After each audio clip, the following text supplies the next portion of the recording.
السلام عليكم، واش حوالكم؟ ان شاء الله تكونوا كامل لاباس بخير وتكونوا بصحه جيده. اليوم جيت معكم بوصفه تاع البيتزا سهله، تجي بزاف بنينه وتجي خفيفه وتوجد ثمثم.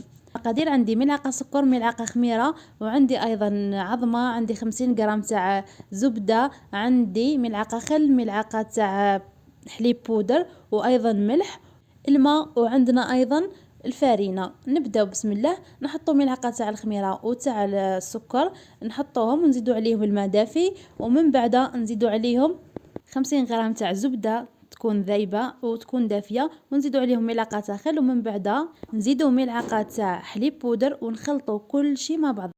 والعظمه ما تنساوهاش، ومن بعد خلطوا كل شيء مع بعضه، وزيدوا 3 تاع كيسان ونص تاع الفارينه تكون مغربله اكيد.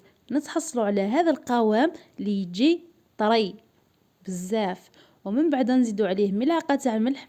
انايا نكيل ديما بالميزان 10 تاع غرام، تجيني قد في الملح. من بعد نخليوها تخمر غير شويه، ونحطوها في البلاطو تاعنا، ندهنوه بالزيت، ونحطوا العجينه تاعنا. من بعد لاصوص طوماط انا كانت عندي في الدار مخدومه من قبل، سخنتها بركاكا وحطيتها عليها. من بعدها جبت عندي الدجاج، حطيته من فوق، كل وحده واش تحب تحط، اختياري هذه.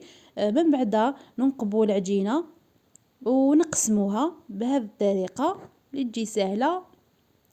ومن بعد التزيين ثاني اختياري، كل وحده واش عندها في البيت تدير. درت انا زيتون وفلفل حار. ومن بعد كي طابت لي من تحت، حطيت شويه الفرماج وحطيت شويه دبشه، وزدت عاودت رجعتها كملت بشويه من فوق. وهذه هي سهله مهله وما تديش خلاص الوقت، والنتيجه رائعه وبنينه بزاف وخفيفه، وننصحكم تجربوها على خاطر ما فيهاش جهد خلاص كبير. ليه توجد. والبلاطو تاعكم لازم يكون شوي كبير، كل ما يكون كبير كل ما تجيكم مليحه.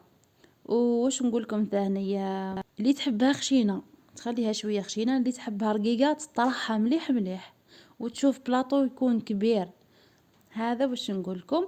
وش نقولكم ثاني، ما تنسونيش بجيم او كومنتار وتبارطاجيوها مع احبابكم.